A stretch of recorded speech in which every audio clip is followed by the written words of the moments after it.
Et comme prochaine intervenante, je reconnais Madame la députée de Lapinière. Merci, Monsieur le Président. Alors, ça me fait plaisir d'intervenir sur l'adoption du projet de loi 83, loi favorisant l'exercice de la médecine au sein du réseau public de la santé et des services sociaux.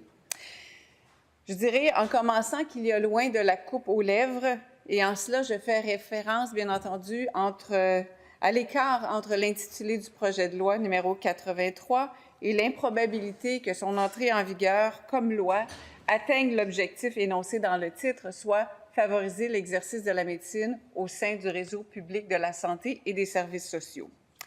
Dans les notes explicatives du projet de loi, on peut lire que ce projet de loi vise à favoriser l'exercice de la médecine au sein du réseau public de la santé et des services sociaux.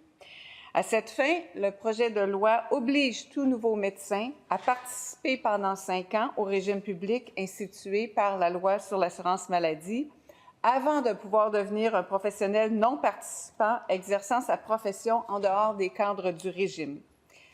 Et je fais une parenthèse, Monsieur le Président, quand on parle d'un professionnel non participant, on veut dire un professionnel qui ne participe pas à la RAMQ, donc à la Régie de l'assurance maladie du Québec, et qui travaille donc dans le privé. Alors, le projet de loi fait du manquement à cette obligation, donc de participer pendant 5 ans, une infraction pénale spécifique. Il adapte également certaines dispositions des lois du domaine de la santé et des services sociaux pour tenir compte de la nouvelle obligation. Le projet de loi modifie de plus la loi sur la gouvernance du système de santé et de services sociaux afin de permettre au gouvernement d'imposer aux étudiants et aux résidents en médecine qu'ils déterminent, avant le début de leur formation ou de leur résidence, la signature d'un engagement à exercer la médecine au Québec après celle-ci assortie d'une clause pénale. Il octroie au gouvernement le pouvoir de fixer la durée et les autres conditions et modalités de cet engagement. En plus, alors j'arrive à la fin des notes explicatives. Alors, en plus du projet de loi initial qui avait été déposé et qui a été commenté durant la période des consultations, au moment du début de l'étude détaillée, un pan additionnel du projet de loi, avec 22 amendements, a été ajouté pour créer un régime d'autorisation pour les médecins souhaitant devenir non participants, et j'y reviendrai tantôt, Monsieur le Président. Durant les consultations, malheureusement, le projet de loi a fait l'unanimité contre lui. À preuve, je vais faire référence aux mémoires de la FMEQ, la Fédération des étudiants, la Fédération, c'est écrit petit, pardonnez-moi, la Fédération médicale étudiante du Québec, qui trace quand même un portrait intéressant de la réalité. La Fédération médicale étudiante du Québec a toujours promu un système de santé publique universel et accessible. Sans remettre en question l'objet affiché du projet de loi 83, nous ne croyons pas que celui-ci permettra d'encourager la pratique au public. Alors déjà là, ils mettent le doigt sur ce que j'appelais l'écart entre l'intitulé du projet de loi et le contenu du projet de loi. Il ne propose aucune solution structurante et n'aborde pas les véritables raisons qui motivent les départs du public. Le projet de loi recourt à des mesures coercitives qui ciblent tous les étudiants, alors que ce comportement demeure minoritaire. Au contraire, les étudiants en médecine choisissent en grande majorité, de pratiquer au public. L'analyse détaillée du projet de loi a bien montré son manque de précision. Dans l'esprit d'un débat constructif, nous aurions aimé y proposer des amendements, mais force est de constater qu'il nous est impossible de le faire sans le dénaturer complètement. Nous demandons donc que celui-ci soit abandonné. Évidemment, je lis toujours, Monsieur le Président, le mémoire de la Fédération médicale des étudiants du Québec. Le projet de loi 83 a été rédigé unilatéralement par le gouvernement, sans consulter aucun de ses partenaires clés, incluant ses propres tables de concertation. Il nous apparaît impensable qu'un projet de loi aussi important soit proposé sans discussion préalable avec les fédérations médicales et étudiantes, dont l'expertise est essentielle pour développer des mesures adaptées et efficaces. De plus, malgré nos efforts pour obtenir les données concernant les départs vers le privé, celles-ci ne sont pas rendues publiques et demeurent difficiles d'accès. À armes inégales, la tenue d'un débat éclairé est malheureusement impossible. Je vais me permettre de faire un petit aparté ici, Monsieur le Président, parce que ce mémoire a été rédigé pour les consultations publiques, les consultations particulières plutôt en février. Et lorsque, le jour où on a commencé l'étude détaillée, le 1er avril, le ministre a quand même rendu les données que la Fédération étudiante ne trouvait pas. Il les a quand même publiées dans un communiqué de presse sous le sous-titre de « Données préoccupantes ». Alors, ce qui est indiqué, c'est que les données les plus récentes démontrent que parmi les 22 011 médecins au Québec, plus de 820 travaillent dans le réseau privé actuellement, ce qui représente une hausse de plus de 80 % par rapport à pareille date en 2020. Rappelons-nous ici, Monsieur le Président, que 2020 était l'année je dirais, l'année de tous les maux, l'année de la pandémie. Alors, on comprend que ce n'était pas une année comme toutes les autres.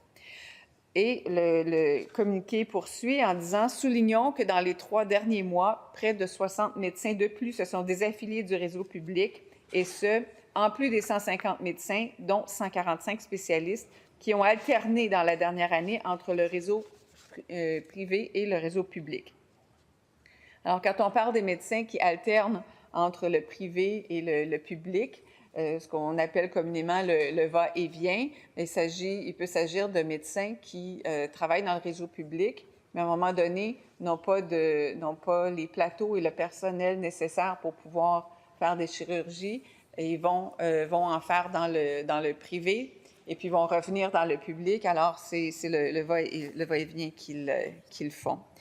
Je continue donc à citer le mémoire de la Fédération médicale étudiante du Québec qui conclut en disant « Pour atteindre notre objectif commun de favoriser l'exercice de la médecine au sein du réseau public, la FMEQ propose la création d'une table nationale de concertation sur la place du privé dans le système de santé québécois.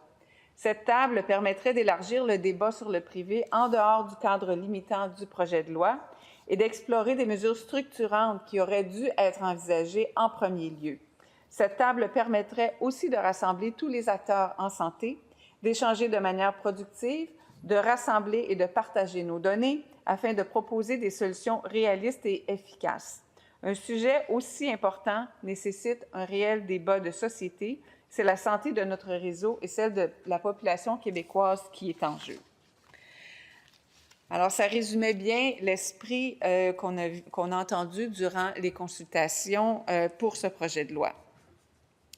Durant les discussions avant les consultations, pendant les consultations et même après, le ministre a fait souvent référence au Collège des médecins en disant que le Collège des médecins souhaitait que le gouvernement aille même plus loin que ce qui était dans le projet de loi. Mais ça ne voulait pas dire de continuer dans la même voie du projet de loi. Parce que ce que le Collège des médecins est venu nous dire en consultation particulière, c'est que le projet de loi avait sa raison d'être, mais qu'il n'était pas d'accord. Le Collège des médecins n'était pas d'accord avec c'est-à-dire était d'accord avec les 5 années obligatoires de pratique dans le réseau public pour les nouveaux médecins, mais n'était pas d'accord avec les amendes et sanctions pénales imposées.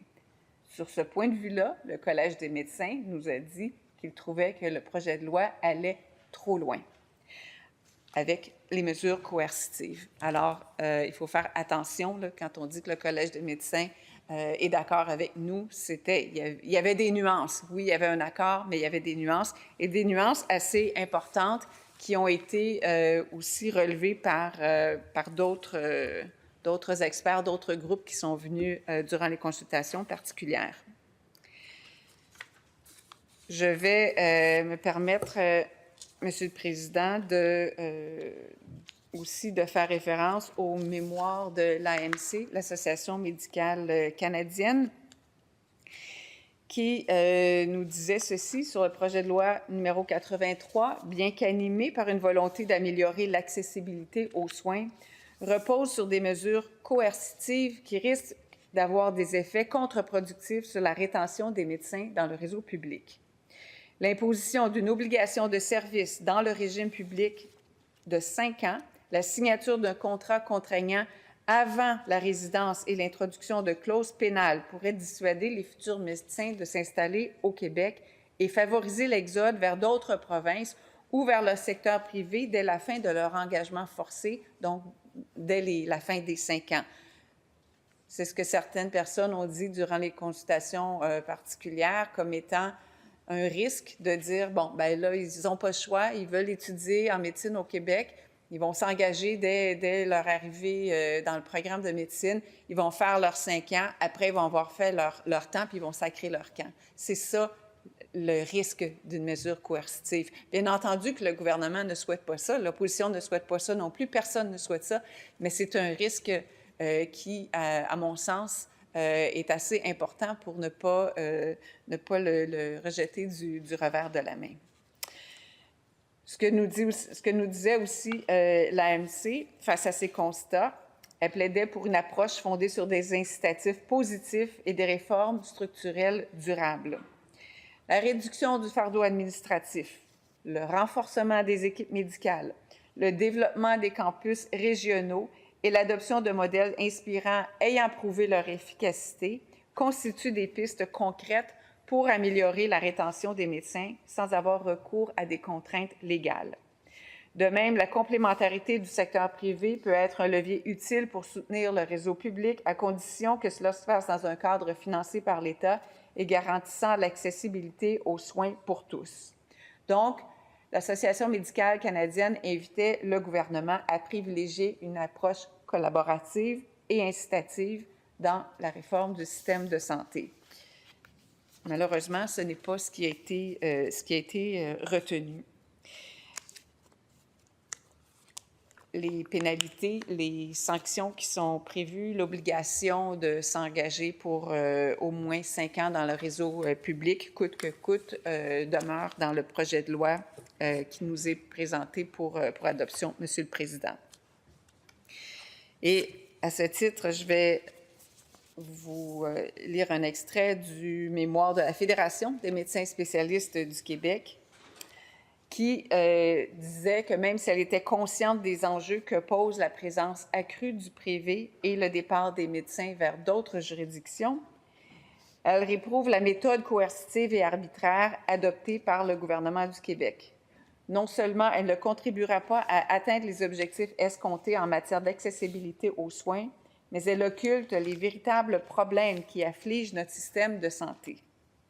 Plutôt que d'imposer de nouvelles contraintes aux médecins et de les pénaliser, une approche répétitive et inefficace des dernières années, il serait plus judicieux d'analyser les causes profondes qui poussent une minorité d'entre eux à renoncer à une carrière au sein du réseau public québécois. Et le mot « renoncer » est important, Monsieur le Président, parce que ce que les jeunes médecins, les étudiants en médecine sont venus nous dire, nous, on ne veut pas s'engager pour 5 ans dans le réseau de la santé, dans le réseau public de la santé. On veut s'engager pour 30 ans. On veut faire notre carrière dans le réseau. On est formé à l'université. C'est ce qu'on nous incite à faire, de travailler dans le réseau, de soigner la population. C'est ça qu'on veut faire. Sauf que sur le terrain, et je vous avouerai, Monsieur le Président, qui sont beaucoup plus connaissants du terrain pour que je le suis et que bien d'entre nous le sont à l'Assemblée nationale. Ils connaissent très bien le terrain pour être en mesure de mettre le doigt sur ce qui ne fonctionne pas et sur des améliorations qui pourraient être faites justement pour ne pas les pousser à faire le contraire de ce qu'on veut qu'ils fassent et qu'ils veulent à la base faire eux-mêmes, c'est-à-dire de travailler dans le public et non pas de s'en aller vers le privé. Je poursuis le mémoire de la FMSQ. L'exacerbation de plusieurs problématiques chroniques dans l'organisation des soins, que ce soit en termes de disponibilité de ressources humaines, d'équipements, de plateaux techniques, de cliniques externes, de blocs opératoires ou de technologies, est à l'origine de la fuite des médecins vers le privé. Monsieur le Président, il y a quelques semaines, je parlais avec un cardiologue qui me disaient, écoute, moi, je veux en faire plus des chirurgies pour soigner les gens, puis je vais te dire bien honnêtement, parce que je fais plus d'argent si j'en fais plus, si je pose plus d'actes, comme les médecins sont rémunérés à l'acte, bien c'est sûr que j'ai un meilleur revenu. Alors, je veux en faire plus. Sauf que s'il y a une chirurgie qui doit durer 2 heures, qui est prévue à 14 heures, donc doit se finir à 16 heures, mais qu'il y a un retard accumulé dans la journée, puis qu'on ne commence pas avant 14h15, 14h30, bien, on ne commencera pas du tout. Parce que les équipes qui doivent travailler avec moi, les autres professionnels qui doivent travailler avec moi, eux, doivent quitter à 16 heures. Alors, si la chirurgie doit durer 2 heures et qu'on commence après 14 heures, c'est impossible, la chirurgie est annulée. On comprend qu'il y a des conventions collectives à respecter. Mais il y avait la Fédération médicale étudiante du Québec qui proposait une table de travail, d'échange, de collaboration pour justement, qui impliquerait toutes les parties prenantes pour travailler sur ces problématiques-là. Parce que je suis certaine que les professionnels de la santé, peu importe leur profession, ont à cœur de bien servir la population québécoise, de bien soigner la population québécoise. Et si tout le monde travaillait, si tout le monde mettait l'épaule à la roue et travaillait dans le même sens pour parvenir à l'objectif d'avoir tous les médecins dans le public et d'avoir des conditions qui leur permettraient de rester dans le public et d'avoir leurs équipes pour travailler ensemble, bien, il me semble que tout le monde en sortirait gagnant. Et donc, à l'heure actuelle, ce n'est pas le cas. Donc, quand un médecin, le cardiologue auquel je faisais référence tout à l'heure, quand il ne peut pas faire plus de 2 chirurgies par semaine en raison des conditions qui existent, en raison du manque de plateau, de ressources professionnelles qui doivent l'entourer pendant la chirurgie, bien, à un moment donné, s'il pouvait en faire 12 chirurgies, mais qu'il en fait juste 2, il y a un manque à gagner. Il y a un manque à gagner pour la population, pour les 10 personnes qui auraient eu besoin de leur chirurgie, qui ne l'ont pas et qui est reportée puis qui viennent allonger les listes d'attente. Et puis pour le cardiologue en question, bien, il va être rémunéré pour 2 chirurgies au lieu de 12 dans sa semaine. Alors que les besoins sont tellement grands. Si on n'avait pas de liste d'attente, si on n'avait pas de grands besoins, on dirait que ce n'est pas une considération si importante que ça. Sauf qu'on forme plus de médecins. On a des hôpitaux, on sait, qui sont en décrépitude, mais on en a qui ont des plateaux qui sont très bien, qu'on pense au CHUM, au CUSUM. On ne peut pas demander mieux, en fait, d'hôpitaux modernes et de pointe, mais s'ils ne sont pas utilisés à moitié, bien, ça ne sert pas à grand-chose. Et surtout, ça ne soigne pas la population. Et ça n'encourage pas les médecins qui sont formés à vouloir traiter les patients qu'ils ont devant eux, à vouloir leur sauver la vie, à vouloir améliorer leur qualité de vie par différentes chirurgies dont ils ont besoin. Bien, ça ne les incite pas à vouloir continuer de travailler dans le réseau public. Et c'est pourtant l'objectif du projet de loi, de favoriser l'exercice de la médecine au sein du réseau de la santé et des services sociaux. Alors, je continue avec le mémoire de la Fédération qui nous dit que la solution pérenne à cette problématique, ça repose sur la valorisation du réseau public à travers l'amélioration des conditions de pratique des médecins. Et quand on parle de conditions de pratique des médecins, souvent, on a en tête la rémunération des médecins. Mais ce n'est pas de ça dont il est question ici.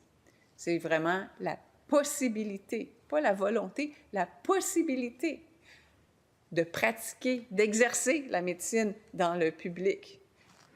Possibilité parce que quand on n'a pas les plateaux, quand on n'a pas les équipes autour de nous, bien, on n'a pas la possibilité. Alors, qu'est-ce qui nous reste? Bien, si on veut continuer de pratiquer, bien, on va malheureusement vers le privé.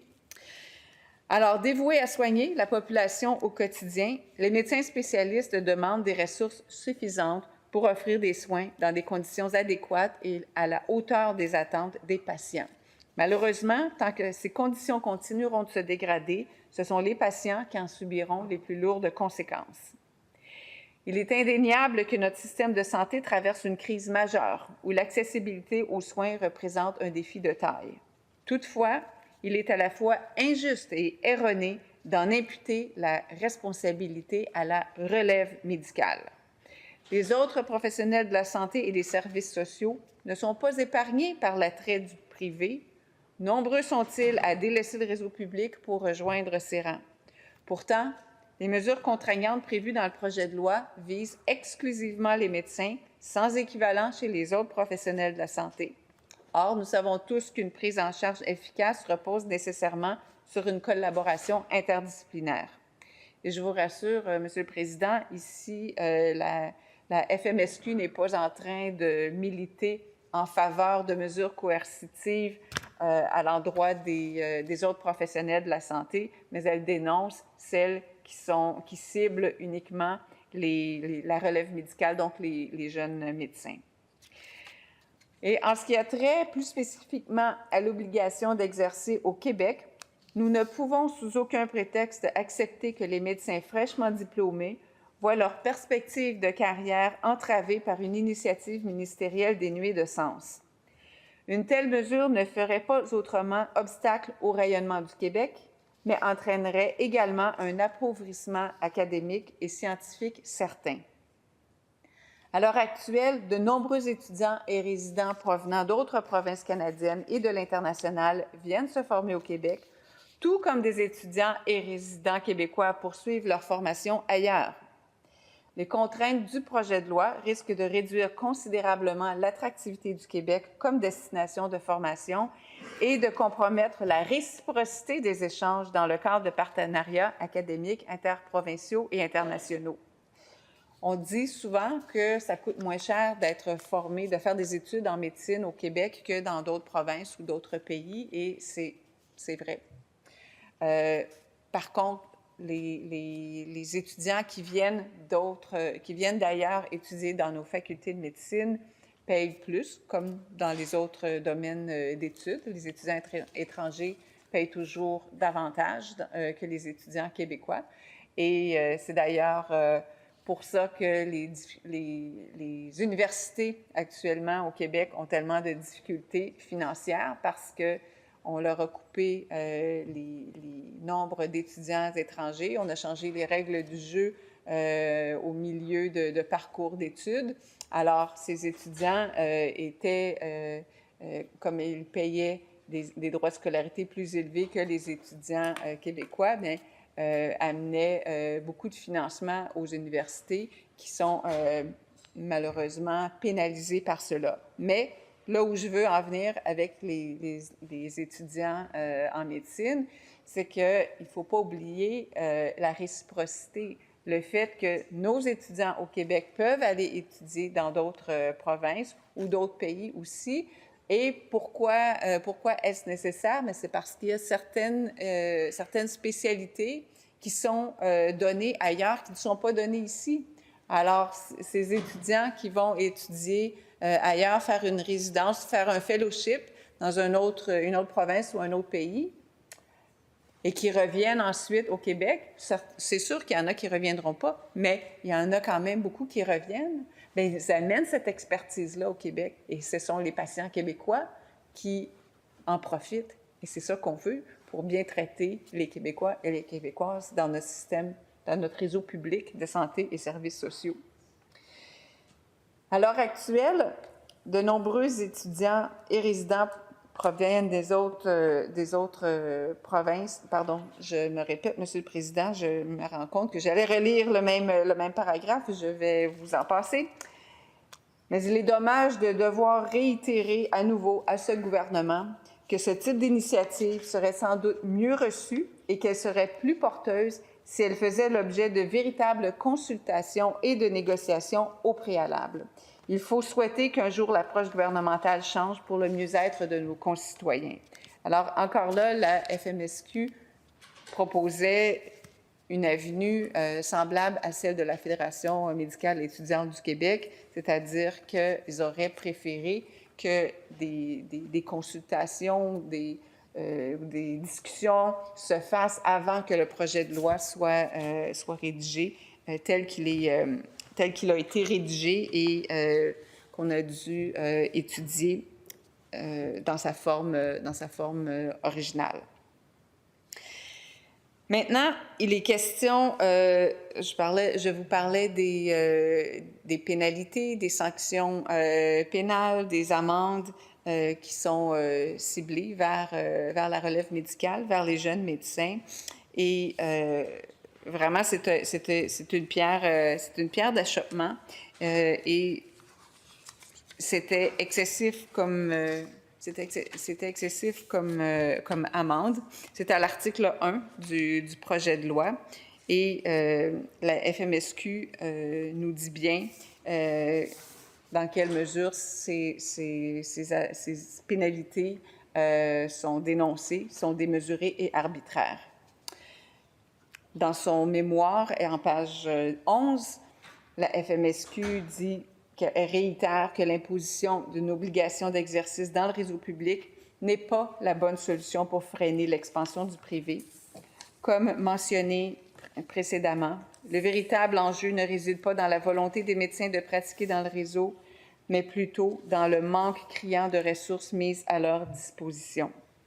Il est assez paradoxal que le gouvernement cherche à limiter les médecins à aller travailler au privé, alors qu'il encourage lui-même son développement à travers diverses initiatives, l'élargissement de traitements médicaux spécialisés pouvant être réalisés dans les CMS et l'implantation de mini-hôpitaux privés en sont des exemples flagrants. Ces mesures vont à l'encontre même des objectifs poursuivis par le projet de loi. Nous dénonçons donc les sanctions prévues à l'encontre des médecins en cas de violation du nouvel article 27 de la Loi sur l'assurance maladie. Les amendes envisagées allant de 20 000 à 100 000 par infraction et doublées en cas de récidive sont accompagnées d'une interdiction prononcée par la RAMQ d'être rémunérés pour tout service assuré pendant une période de 6 mois.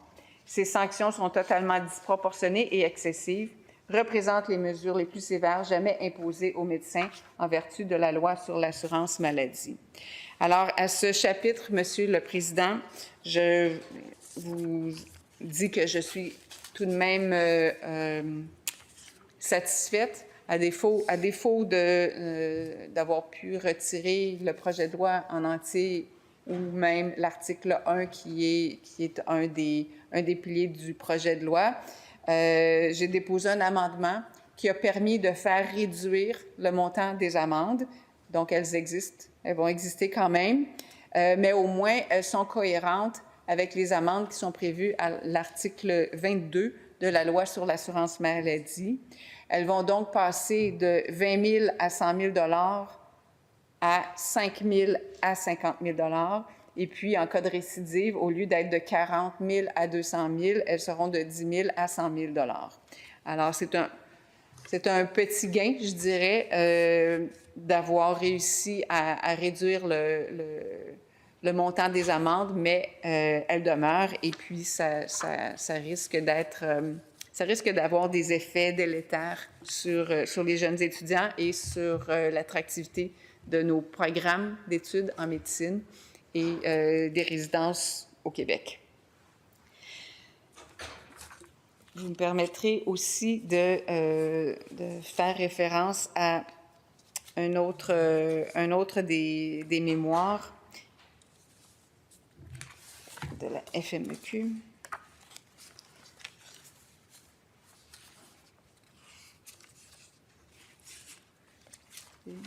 Bon, alors je pense que j'ai trop de documents pour ne pas perdre de temps. Je vais aller directement aux mémoires de la FMOQ, la Fédération des médecins omnipraticiens du Québec, qui décrit bien, selon moi, le problème, le contexte qui existe et qui fait que les médecins ont, pas tous tendance, mais que des médecins vont vers le privé. Pour certains médecins de famille, jeunes et moins jeunes, devenir non-participants au régime public s'avère une solution de rechange pour éviter l'environnement de travail de plus en plus contraignant et lourd du réseau public. C'est là une voie d'évitement empruntée le plus souvent par dépit et non par appât du gain. Être un médecin de famille non participant offre généralement plus de flexibilité en ce qui concerne le lieu d'installation, d'horaires et de charges de travail, dans le but de respecter ses contraintes personnelles, celles du partenaire ou encore ses obligations familiales. Les médecins de famille qui choisissent cette voie parlent souvent, comme d'autres professionnels dans d'autres secteurs économiques de la société, d'un meilleur équilibre entre vie professionnelle et vie personnelle, et non d'enrichissement financier. Les contraintes et le fardeau administratif dans le système public peuvent en effet devenir très lourds à porter. L'essor du privé est à vrai dire la conséquence du sous-financement des services publics de santé. Dans le secteur privé, les médecins de famille ont souvent la possibilité d'éviter une partie de ces lourdes responsabilités, des conséquences du sous-financement, pouvant ainsi se concentrer davantage sur les besoins biopsychosociaux de leurs patients. Certains médecins de famille affirment que la compatibilité entre leurs obligations professionnelles et personnelles est simplement meilleure et qu'ils n'ont pas à faire une obsession du débit. Pour ces médecins de famille, la rémunération n'est pas la première motivation, tant s'en faut. Pratiquer sous pression dans un lieu qu'on n'a pas choisi, prendre en charge des patients en surnombre, exercer dans un cadre limité en ressources et ne pas pouvoir accorder un temps suffisant à leurs patients sont la plupart du temps les principales raisons invoquées par ces médecins de famille qui ont fait le choix de se retirer du régime public. Ce qu'ils veulent vraiment, pratiquer une médecine de qualité sans y perdre eux-mêmes leur santé et leur équilibre, simplement. Soulignons toutefois que les médecins de famille exerçant à titre de non-participants, bien qu'ils soient hors réseau, rendent des services. Ils voient, traitent et prennent donc la responsabilité de milliers de patients. Le premier choix des nouveaux médecins, notamment des nouveaux médecins de famille, devrait être systématiquement d'entreprendre une carrière au sein du régime public dans le but d'y rester et d'y faire toute leur carrière. Or, si l'on veut qu'une telle chose advienne, cette avenue se doit d'être attractive sur le plan de l'organisation de la pratique et des ressources proposées pour bien pratiquer la médecine. Je ne crois pas que de se faire obliger, de se faire contraindre à faire 5 ans dans le réseau public, sous peine d'amende au niveau dont je vous ai parlé, Monsieur le Président, je ne pense pas que ce soit un élément attractif. Bien que nous partageons tous, je crois, l'objectif du projet de loi de favoriser l'exercice de la médecine au sein du réseau public de santé et services sociaux, on n'attrape pas des mouches avec du vinaigre, comme on dit. Je ne crois pas que ces contraintes-là vont permettre d'atteindre l'objectif, malheureusement. Le projet de loi, j'ai mentionné au début de mon intervention qu'un pan additionnel de 22 amendements a été déposé au moment où nous avons commencé l'étude détaillée du projet de loi. Alors, j'y reviens. Ces amendements viennent créer un régime de demande d'autorisation pour les médecins souhaitant devenir non participants. C'est un nouveau régime temporaire de 2 ans qui viendra remplacer la méthode actuelle où le médecin n'a qu'à aviser la Régie de l'assurance maladie du Québec par écrit qu'il va devenir non participant. Et il y a un préavis de 30 jours parce que du moment où le médecin avise dans le régime existant qu'il avise la RAMQ de sa sortie du réseau public, ça va entrer en vigueur dans les 30 jours. Alors, ce que les amendements au projet de loi viennent faire, c'est de remplacer ce système-là par un régime d'autorisation. Et c'est Santé Québec qui va être chargé d'analyser les demandes et de les autoriser ou non. Dans une lettre qui était adressée à la présidence de la Commission de la santé et des services sociaux, donc la commission parlementaire qui étudiait le projet de loi, une lettre qui a été adressée donc le 7 avril dernier par la Fédération des médecins de pratique privée du Québec, met en garde contre le pouvoir discrétionnaire excessif que ce régime d'autorisation donnera à Santé Québec. Alors, sur ce pouvoir discrétionnaire excessif, selon cette fédération, Le régime d'autorisation administrative proposé dans les amendements est confié à Santé Québec pour la gestion des demandes de non-participation au régime public d'assurance maladie, confère à cette nouvelle entité un pouvoir discrétionnaire excessif. Ce pouvoir restreint arbitrairement la capacité des médecins à exercer en dehors du régime public, portant une atteinte directe à leur autonomie professionnelle et à leur liberté de choix. Pire encore, l'absence de délai encadrant le traitement de ces demandes crée une insécurité administrative inacceptable, ouvrant la porte à des décisions arbitraires et à une imprévisibilité inédite dans la planification professionnelle des médecins. Et selon cette fédération, il y a des risques de contestation de la loi une fois que le projet de loi sera adopté, s'il est adopté. Je ne présume de rien, mais je suis quand même réaliste. En fait, Santé Québec ne va pas faire le travail de façon arbitraire. Il y a l'article 0.3 introduit par les amendements qui vient donner des critères pour déterminer si une demande va être autorisée ou pas. C'est quand même large. Je vais vous les lire, Monsieur le Président. On dit qu'il appartient à Santé Québec de statuer sur l'opportunité d'accorder une autorisation. Dans l'exercice de sa discrétion, Santé Québec tient compte des orientations déterminées par le ministre et de tout facteur qu'elle juge pertinent. En outre, elle évalue les éléments suivants. 1. Le nombre de médecins qui sont des professionnels non participants dans la région socio-sanitaire où le médecin entend exercer à titre de professionnel non participant, et si ce nombre est trop considérable pour que les services médicaux assurés puissent continuer à être rendus selon les conditions uniformes. 2. Les impacts que pourrait avoir l'autorisation sur la qualité ou l'accessibilité des services médicaux assurés offerts dans la région socio-sanitaire où le médecin entend exercer à titre de professionnel non participant.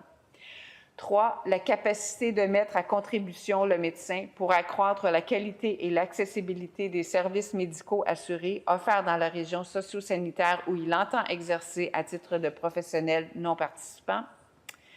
Et lorsque le médecin entend exercer à titre de professionnel non participant dans une région socio-sanitaire autre que celle où il exerce au moment où il présente une demande d'autorisation, Santé Québec évalue aussi les éléments prévus au deuxième alinéa à l'égard de cette dernière région. Et Santé Québec doit refuser d'accorder une autorisation lorsque le médecin qui présente la demande est le seul médecin à offrir un service médical assuré dans la région socio-sanitaire où il exerce au moment où il présente la demande. Alors, il y a quand même des éléments, là, les éléments que je viens de vous lire, dont Santé Québec va tenir compte, mais la discrétion de Santé Québec est très large, à part le fait qu'elle doit refuser une autorisation si le médecin est le seul à offrir un service médical assuré dans la région où il exerce au moment où il fait la demande. Donc, on a posé des questions. On parle du seul médecin. On conçoit que s'il y a un seul médecin qui fait un type d'intervention, qui donne un certain service qui est assuré, que personne d'autre le fait, on conçoit que ce ne sera pas bon pour la population que ce médecin soit autorisé à aller pratiquer dans le privé. Maintenant, si c'est un seul, on peut dire, bien, si le seul est parti en vacances, qu'est-ce qu'on fait pendant ce temps-là? Est-ce que vraiment il va avoir, même s'il appartient à un groupe avec d'autres médecins qui peuvent prendre sa charge, peuvent prendre en charge certains de ses patients pendant qu'il est en vacances ou pendant qu'il est en congé de maladie, bien, s'il est le seul à pouvoir offrir un service assuré X, même si d'autres prennent en charge, ils ne pourront pas assurer ce service-là. Donc, est-ce qu'on aurait dû dire 2 plutôt qu'un seul? Et puis ensuite, où est-ce qu'on s'arrête? Mais c'est le seul paragraphe où il est question d'une obligation claire là, de Santé Québec de refuser une demande d'autorisation. Tout le reste, ça peut être large. Ce sont des éléments à évaluer. Et il y a aussi des orientations déterminées par le ministre et tout facteur que Santé Québec jugerait pertinent. Donc, on peut comprendre que la Fédération soit un petit peu frileuse à l'égard de ce pouvoir discrétionnaire de Santé Québec parce que, il faut se l'avouer, c'est vrai que c'est un pouvoir qui est très large. C'est un régime temporaire, donc ça va durer 2 ans. Ça ne veut pas dire que les médecins qui vont demander une autorisation vont partir pendant 2 ans. Ça veut dire que cette façon de faire, de demander une autorisation à Santé Québec, ça va être bon pour 2 ans. Et puis, on évaluera après. Alors, dans ce cadre-là, nous n'avons pas déposé d'amendement pour évaluer la mise en œuvre, pour avoir un rapport de mise en œuvre de la loi, puisque ce sera un régime qui durera pendant 2 ans seulement. Par contre, nous avons obtenu du ministre un engagement à faire un tableau de bord, publier un tableau de bord comme ceux qui existent déjà sur la liste d'attente en chirurgie ou le nombre de personnes en attente pour une place en CHSLD, etc. Donc, on aura un tableau de bord pour suivre les données, les statistiques reliées à ce nouveau régime, ce qui est une bonne chose pour pouvoir en évaluer l'efficacité, parce que l'un des exemples qu'on nous a donné d'un médecin qui pourrait travailler à l'année dans le réseau public, mais qui pourrait vouloir faire une demande d'autorisation de devenir non-participant, ça pourrait être pour une période très courte, comme 1 semaine, par exemple. Parce que dans l'exemple qu'on nous a donné, si le médecin travaille dans une clinique où c'est plus tranquille durant l'été en raison des vacances ou parce que le personnel est en vacances et donc, même s'il y a peut-être pas moins de malades, mais il y a moins de personnel qui peuvent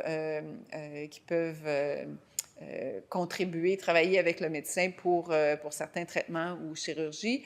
Et à ce moment-là, au lieu de ne rien faire, entre guillemets, le médecin va préférer aller travailler 1 semaine dans une clinique privée où il pourrait contribuer, faire des chirurgies plutôt que de ne faire aucune chirurgie dans le public. Alors, ça, ce sont des choses qui arrivent. Et ça ferait aussi l'objet de demandes d'autorisation. Alors, il faut se demander, c'est la question que je me suis posée, que j'ai posée en question parlementaire, comment on va savoir si c'est vraiment efficient de mettre tout ce système en place et qu'une personne étudie. On m'a dit que ce ne sera pas une question de semaines pour étudier une demande d'autorisation. On pense que ça va peut-être prendre autour de 4 heures. Quand je dis « on », excluant la personne qui parle, le sous-ministre a évalué que ça prendrait peut-être 4 heures personne pour étudier une demande d'autorisation. Alors, est-ce que tout ce travail-là va rapporter finalement dans les cas où la personne veut s'absenter seulement pour 1 semaine ou 2 semaines pour aller dans le réseau privé, puis avant de revenir de toute façon dans le réseau public. On verra au bout du compte, mais au moins en ayant le tableau de bord, on pourra aussi suivre comment ça va se passer. Et puis, ça pourra, évidemment, un tableau de bord dégage toujours des tendances, et puis ça pourra amener sûrement des informations intéressantes pour informer la prise de décision future sur le fameux va-et-vient des médecins entre le public et le privé. Donc, c'était quand même un pan important de ce projet de loi-là qui a été ajouté là, après les consultations particulières. Nous avions déposé une motion pour demander des consultations. On aurait voulu que 3 groupes viennent en consultation. Ça aurait pris pas plus d'1 heure, 1h30 pour les entendre sur ce régime-là. Il aurait peut-être été possible d'amener des améliorations au projet de loi, à ces amendements. Malheureusement, ça a été refusé. Donc, nous n'avons pas pu consulter les groupes. Le seul retour, je dirais, qu'on a eu, c'est la lettre dont je vous ai lu un extrait, Monsieur le Président, la lettre datée du 7 avril adressée à la présidence de la Commission de la santé et des services sociaux par la Fédération des médecins de pratique privée du Québec.